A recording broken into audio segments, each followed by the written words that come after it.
Ce lâcher-prise, c'est quelque chose. Parce que c'est beau de se guérir, c'est beau de voir qui on est, de comprendre. Mais après, le vrai exercice, c'est la confiance. Hein, c'est la confiance, c'est l'opposé de la peur. Et je fais confiance, vraiment, je fais confiance, je m'ouvre à ça véritablement, on peut le faire. Là, je fais confiance, regardez ce que ça fait. Je fais totalement confiance et de respirer avec ça.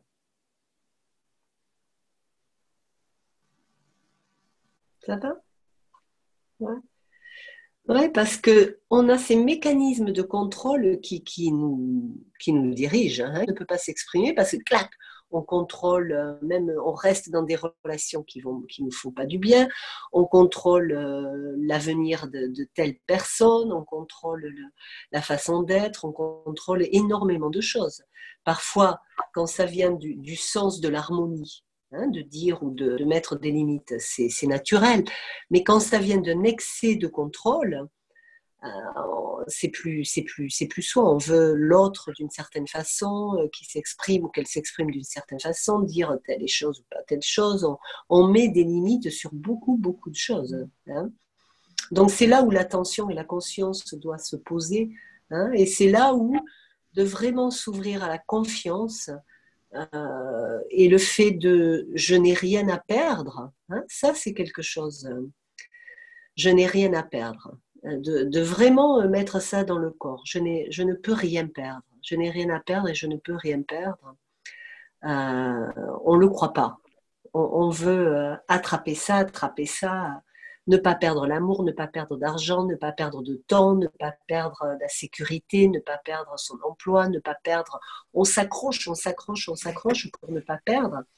Et en définitive, on n'est plus une naturelle et on est arrivé à une extrémité de ça. Hein. Aujourd'hui, la peur de perdre, elle domine tout. Donc on s'accroche à tout ce qu'on a.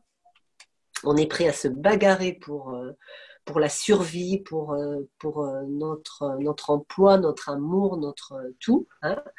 Et parce qu'il n'y a pas de confiance. Le sens du sacré, on l'a un petit peu perdu, alors que le sacré, c'est vraiment des mains tendues de tous les côtés. Et si la peur domine, eh bien, on ne pourra jamais saisir ces mains qui sont éternellement tendues pour nous. Alors que si on lâche prise avec les peurs, eh bien, paf, au moment qu'il faut, schlac, les choses arrivent. Donc moi, c'est pour ce terrain dans les Landes qui d'un seul coup passe inconstructible. Un autre, ça va être pour autre chose. On a tous un petit truc qui, quand il le faut, dénoue une situation qui était confinée, qui était difficile, voilà. Il faut faire confiance et ça arrive. Faire toujours de son mieux. Et tout ce qu'on aura fait, même si on ne le fait pas parfaitement, à partir du moment où on le fait de son mieux, eh ben c'est la petite graine qui, quand il faut, amène la solution. Voilà. Donc ça, il ne faut pas l'oublier. Et la solution, elle ne vient pas que de soi non plus, elle vient du grand soi, c'est-à-dire de toutes les mains qui sont les nôtres. Hein. On a des milliers de mains et ces mains, elles se tendent quand il faut. Voilà. Donc il ne faut pas juger nos vies, conclure quoi que ce soit, dépasser ce que veut dire échec ou succès, dépasser tous ces concepts-là et de rester dans la confiance véritable de ce qu'est la vie, lâcher le contrôle, faire de son mieux, poser des limites, mais naturelles, et agir en conscience comme ça, dans la foi véritable, dans la confiance véritable. C'est ça le chemin. Hein,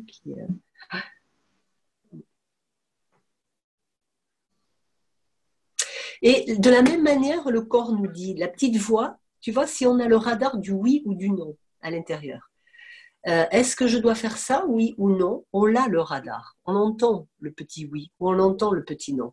Mais on ne veut pas le suivre, on ne veut pas l'écouter. Donc, quand on entend ce petit oui ou ce petit non, de vraiment lui laisser sa place et de l'écouter, au-delà de ce que la tête nous raconte. C'est ça. Mais on l'entend, notre voix intérieure.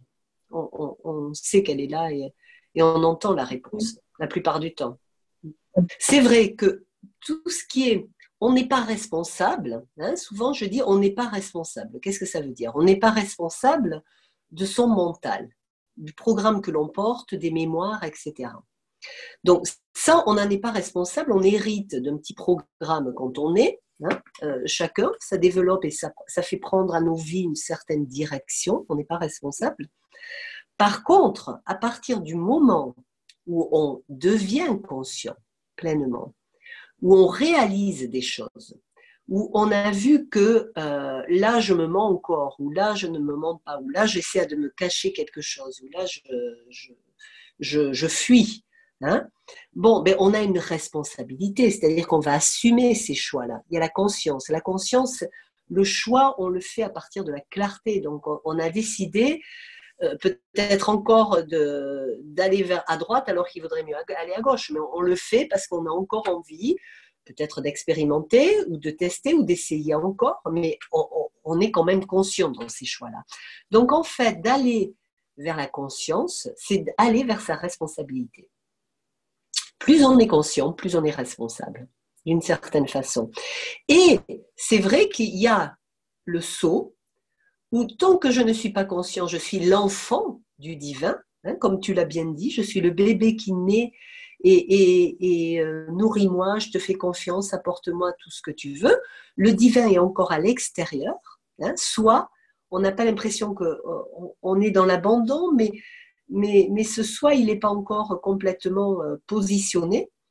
Mais quand on réalise que extérieur et intérieur, le divin à l'extérieur et le divin à l'intérieur, c'est la même chose, et qu'on accepte de lui donner pleinement sa place, là, il n'y a plus le bébé qui attend de l'autre, il y a la responsabilité de la conscience divine qui, elle, est créatrice et qui même est co-créatrice et qui même a une responsabilité de direction des choses et des événements, qui est co-créatrice dans cet événement-là, parce que plus on revient dans le vide intérieur, plus on traverse les mémoires, plus on se libère de tout ça. Ce vide intérieur, quand le cœur s'exprime dans ce vide intérieur, quand l'intention est là dans ce vide intérieur, il n'y a plus la limite de la mémoire qu'on a traversée, il n'y a plus la limite, les murs du mental et de l'ego.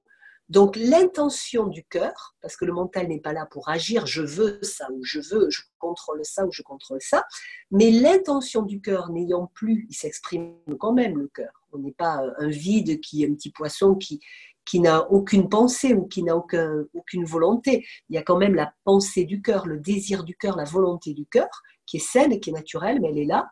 Et cette intention du cœur, elle n'a pas de limite, donc elle agit dans la vie. Hein, ça, c'est la puissance du divin. L'intention du cœur, elle n'a pas de zoup, elle est ici et maintenant, c'est-à-dire partout. Ça, c'est le pouvoir de la lumière. C'est le pouvoir de se connecter complètement à son être profond. Et si on nettoie les mémoires, on est cet être, sans limite. Hein, même s'il y a la limite du corps, par la connexion au cœur, et le fait que les mémoires ne sont plus des obstacles, l'intention du cœur et pas le mental, encore une fois, pas je veux, parce qu'on dit, il y avait une petite vidéo à un moment donné, le secret, le pouvoir du secret, ou je ne sais pas quoi, le secret. Si vous visualisez un chèque de tant d'argent, vous l'aurez. Non, le pouvoir du cœur ne recherche rien pour soi-même.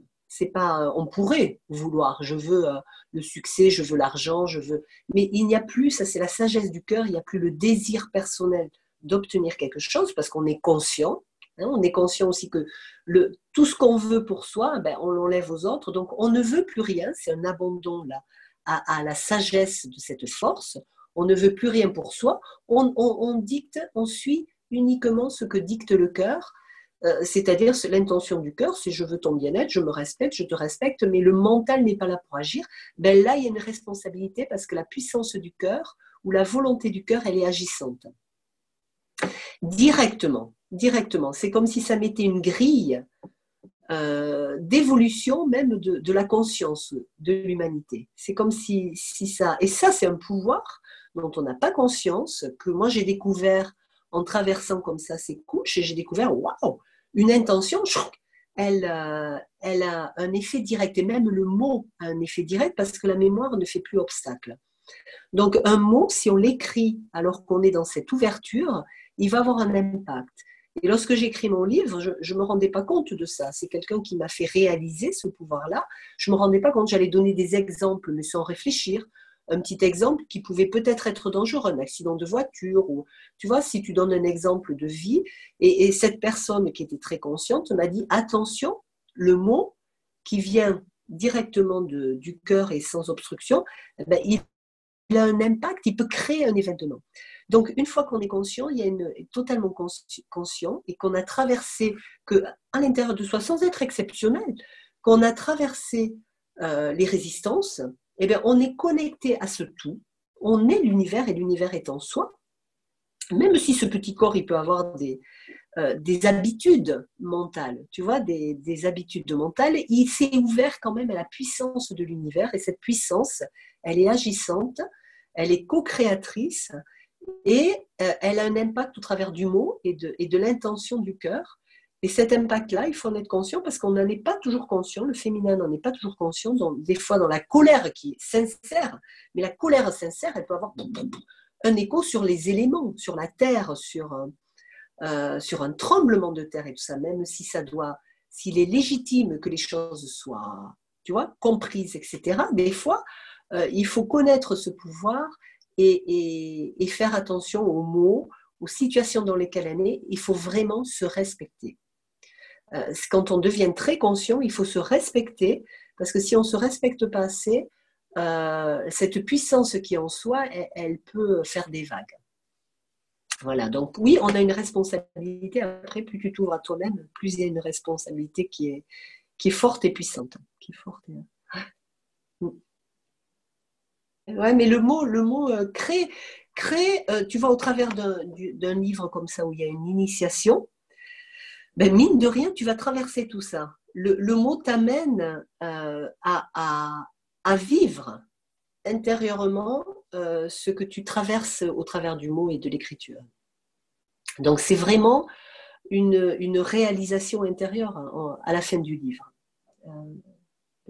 C'est vraiment le passage vers soi. Tu restes légère, mais simplement quand tu vois la partie sur les chakras qui fait travailler l'ego, traverser les mémoires, les résistances, quand tu identifies des phrases où il y a résistance de ton côté, bah, tu les mets dans le corps. Je traverse et je me ouvre à nouveau à ce que je suis, l'espace. Je nettoie. C'est un travail de nettoyage.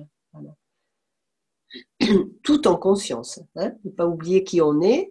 C'est pas grave si on nettoie, c'est pas grave si on n'y arrive pas, c'est pas grave si on change ou si on change pas. Mais j'accueille. Et forcément, je traverse et forcément, je dépasse. Mais il ne faut pas que le mental se saisisse de ce travail pour vouloir des résultats, pour vouloir changer, parce que ça, c'est vraiment très facile de se laisser aller là-dedans. Donc, faire une initiation, passer des résistances, mais en conscience, sans attente, juste une rencontre avec ce qui est là dans le corps, c'est tout. Respirer avec, c'est tout. Et le mental n'aura pas de chance de nous rattraper. On est à la maison, c'est la source initiation au cœur de l'amour et de la liberté. Et il y a une partie sur la connaissance de soi en tant que présence, qui on est, comprendre qui on est. Et il y a toute une partie pour traverser toutes ces mémoires. C'est vraiment, j'ai passé un bon moment à essayer de voir tous les aspects de l'ego dans ces recoins les plus... et c'est plusieurs pages. Et donc, ça fait traverser l'océan des vagues qui permettent d'avoir la complétude, c'est-à-dire de la conscience. C'est-à-dire non seulement le témoin, parce que s'il y a le témoin, mais qu'il ne sait pas quoi voir, ce témoin, il n'est pas complètement réalisé, le témoin. Si le témoin est présent, je sais qui je suis, mais je ne suis pas consciente, c'est la moitié d'une réalisation. J'ai reconnu ma présence, mais je n'ai pas encore la conscience. Et ce livre, il offre la conscience, il offre, ah tiens, ça, ah là, c'est là, ah là, c'est là. Et des exemples, et des exemples, et des exemples pour aider à traverser cet océan, accueillir la conscience, mais avec détachement. Il n'y a rien à atteindre de toute façon. Par contre, si on vous aide à être conscient, pourquoi pas? Il vaut mieux. Il vaut mieux, c'est plus facile. Là, c'est plus facile. Et il n'y a rien à rejeter au fait de devenir plus conscient. Mais faire attention quand même à ce que le mental ne récupère pas la sauce. Pendant le confinement, ça serait mieux. Tu peux le trouver sur le site aussi. C'est le moment idéal poursuivre une initiation. Ça ramène à la mémoire, hein, ça ramène en surface ce que l'on cache, ce que l'on ne veut pas voir. À l'extérieur, dans nos vides, ça fait un petit écho, très léger parce qu'on l'absorbe intérieurement. Si on fait le travail bien, on l'absorbe intérieurement, donc l'écho est léger dans sa vie, mais écho il y a quand même parce qu'on a ramené à la surface. Ça dépend de ce à quoi on résiste. Mais il y a un léger écho à l'extérieur. Par contre, avec un confinement, mais c'est l'endroit idéal pour donner le temps. Tu vois, tu es en retraite, donc tu vas traverser tout ça sans que l'écho puisse se manifester, puisque tu es confiné entre quatre murs. Donc c'est vraiment la situation parfaite pour faire une initiation, pour traverser les ombres, pour les résistances, pour absorber tout ça, pour être dans sa plénitude, dans la confiance, bien que ce n'est pas dangereux une initiation, surtout quand elle a été réfléchie, mais c'est encore plus sûr quand c'est fait comme ça, encore plus sûr.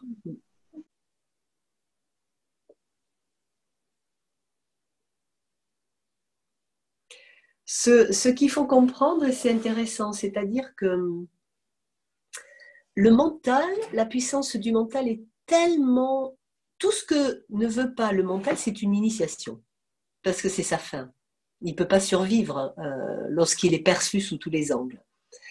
Donc, ce que je me suis aperçue, et ça a été une surprise pour moi, c'est la résistance qu'il y a à ouvrir cette valise de l'ego. Hein, la peur qu'il y a à l'ouvrir. Dans différents enseignements, on dit ne regardez pas l'ego, ça va le renforcer. La boîte de Pandore, il ne faut surtout pas l'ouvrir, ça va. Et cette croyance est tellement puissante et forte que moi-même, à un moment donné, j'en ai douté. Est-ce qu'il faut présenter ce livre? Est-ce qu'il faut l'offrir? Est-ce qu'il faut oui, le proposer? C'est tellement fort. Et en fin de compte, ce que j'ai réalisé au bout de plusieurs années, c'est que l'initiation, c'est en rien un problème, au contraire, c'est la fin des problèmes. Mais le mental autour d'une initiation, le mental autour de cette liberté d'être, trouve les moyens les plus forts pour empêcher ça, parce que ça va finir par l'éliminer. Donc, par tous les moyens, il va continuer à alimenter les peurs. Alimenter les peurs, il arrive un problème, c'est la faute de celui qui s'ouvre à l'ego, aux ombres, aux résistances. Enfin, il alimente un tas de peurs qui sont totalement injustifiées. La seule chose dont on doit avoir peur, c'est le mental, c'est pas la conscience. La conscience, elle amène à l'ouverture, elle amène à dépasser les peurs, à dépasser l'avidité, mais le mental résiste à tout ça. Donc la seule chose dont il faut avoir peur, c'est le mental.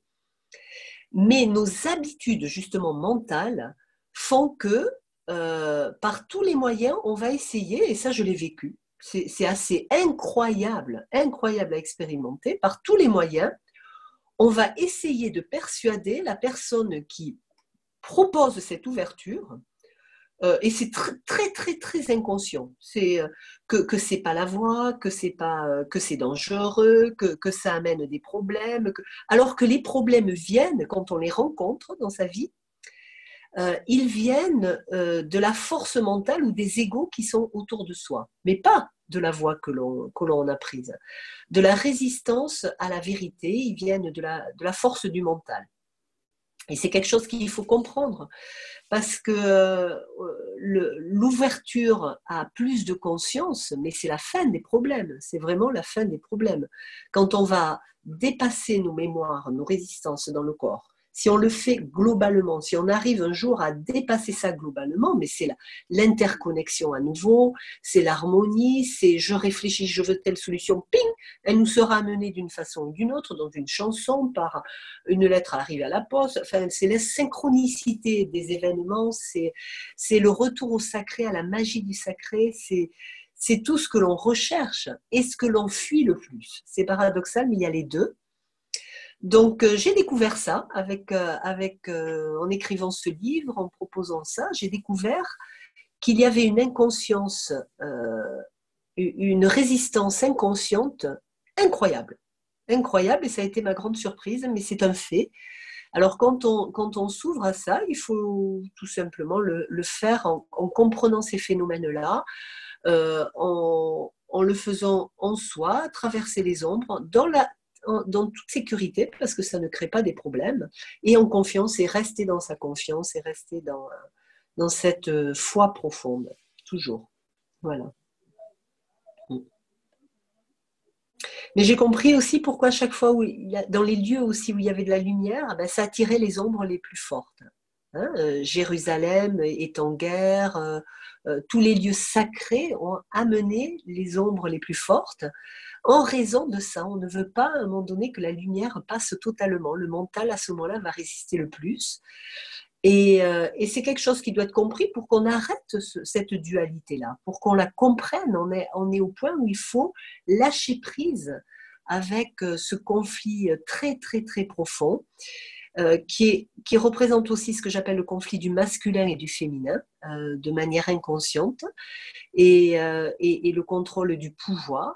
Et croire que véritablement, quand on lâche avec le pouvoir, qu'on le veuille ou pas, ça arrive quand même, parce que le mur que l'on ne veut pas traverser, il se manifeste dans nos vies. Et c'est le mur qui s'est manifesté aujourd'hui par le coronavirus. Ça a mis tout le monde face à un mur, là où on ne pouvait pas lâcher socialement, avec les industries, avec les pouvoirs, là où on ne pouvait pas se dire on arrête, ben, le mur est arrivé pour nous arrêter. Donc, nos résistances, notre ego, si on ne veut pas le voir, il se manifeste à l'extérieur. C'est là le danger. C'est de ne pas voir l'ego, parce qu'un jour, on se le prend en face. Et là, on se le prend en face. Tant mieux que ce soit quand même géré, tout ça, mais il se manifeste. Donc, enlever l'ego, c'est le voir, le traverser, c'est au contraire une bénédiction. Et il faut arrêter la résistance à tout ça, parce que c'est ça qui nous met face au mur un jour ou l'autre. Voilà. Comprendre tous ces phénomènes-là pour pas que l'ouverture à la lumière amène ce mur en parallèle.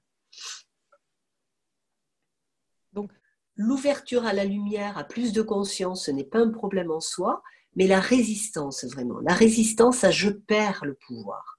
Parce que le mur que l'on trouve quand on rencontre la lumière, le mental associe très inconsciemment l'ouverture à la lumière à je perds le pouvoir. Je perds un pouvoir d'une certaine façon. Et oui, je vais perdre le pouvoir que le mental a sur le contrôle, sur peut-être ma situation professionnelle, il y a un truc qui va lâcher.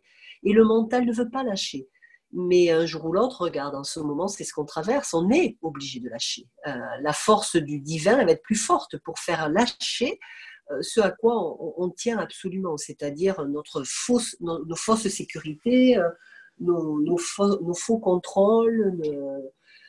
Donc il faut le comprendre et croire fondamentalement que les solutions existent toujours et qu'on peut lâcher, revenir à quelque chose qui est plus naturel, revenir à quelque chose qui ne va pas dans je domine et je ne laisse pas les autres dominer, quelque chose qui soit dans l'équilibre, où on a tous où on se respecte soi-même et on respecte les autres, et pas simplement c'est moi je cours à mon succès, je cours à ma réussite, je cours à mon pouvoir, je peux pas lâcher, je peux pas partager, je peux pas dire, je vais cacher ça, je vais mentir pour garder ce pouvoir et ce contrôle. Et ça, on est à l'époque où il faut lâcher, il faut vraiment comprendre que qu'en lâchant, eh ben, quelque chose de nouveau émerge, et c'est quelque chose de nouveau, on peut faire confiance, et c'est ça la force du divin, et elle va soutenir à nouveau dans ces moments-là. Elle va soutenir à nouveau. Il faut lâcher.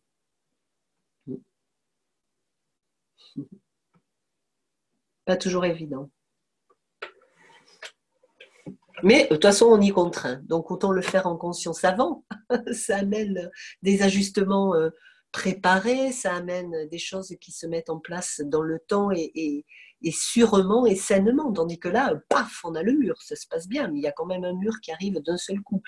Donc, on aurait pu l'éviter en s'ouvrant graduellement à lâcher le contrôle, à revenir à quelque chose de naturel, à lâcher avec le pouvoir, à lâcher avec les faux semblants et les mensonges. Mais il faut les voir, il faut vouloir les reconnaître. Et ça, pas évident.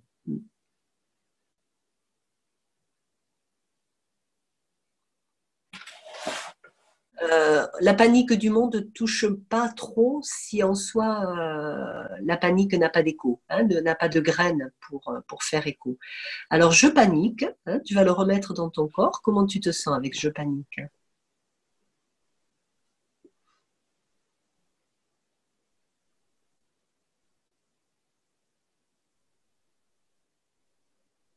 Prends bien ton temps, c'est un temps pour toi. Je n'ai aucune peur, tu le traverses.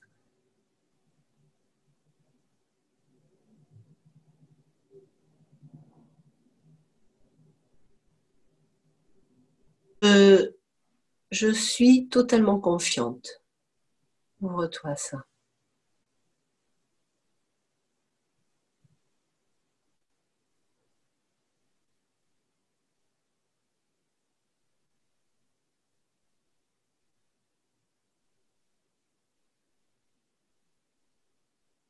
Je ne risque rien.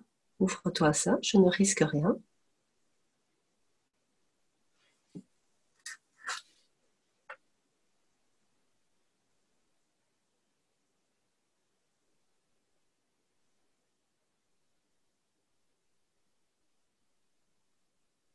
C'est vraiment se méfier, c'est son mental. L'extérieur est souvent dirigé par l'intérieur. Et ça, on ne le sait pas. Hein, ce qui arrive Uh-huh. à l'extérieur, nos murs intérieurs, ils se manifestent à l'extérieur. À l'intérieur, il y a une partie, tant qu'on est encore dans des sociétés assez mentales, hein, bon, ben, on vit au milieu de murs quand même si à l'intérieur de toi, il n'y a pas de murs, on vit quand même à l'extérieur dans des murs. Mais fais confiance que plus tu as réglé tes murs intérieurs, l'ennemi extérieur, il disparaît. Hein, Mhm. et tu dois, pour ça, faire deux choses, te respecter toi-même et respecter les autres. Et te respecter toi-même. Donc ça, c'est la partie où on est un petit peu fragile en tant que femme, on a du mal à se respecter, à s'écouter complètement. Mais tu n'as rien à craindre si ces deux choses, je me respecte et je respecte les autres, sont présents et si tu as traversé tes peurs et que tu es dans la confiance. Donc vraiment, sache qu'à partir du moment où tu traverses tes peurs, tu accueilles la confiance et le fait que je ne risque rien, même si il y a de forts égaux autour de toi, eh ben, ils ne pourront pas avoir de prise ou les mains vont venir se tendre vers toi pour t'aider à certains moments quand il faut, parce que tu t'es ouverte à, et tu n'es plus l'ennemi de toi-même et tu t'es ouverte à ce que tu es profondément, Mhm. cette énergie qui est en tout. Donc fais confiance à ça et comprends vraiment qu'il n'y a pas d'autre ennemi que soi-même et ses résistances. Hein, Mhm. donc traverse-les et quand tu es dans cette ouverture intérieure, les mains tendues à l'extérieur, elles seront là quand il faut. D'accord. Mhm. Respecte et si tu te fais confiance, même face à des personnes qui sont impressionnantes, qui ont du pouvoir, mais tu te fais confiance, et bien tu vas voir que les choses elles se rééquilibrent et que tu n'as rien à craindre. Hein. Donc fais-toi confiance, ouvre-toi la confiance en toi-même. Hein.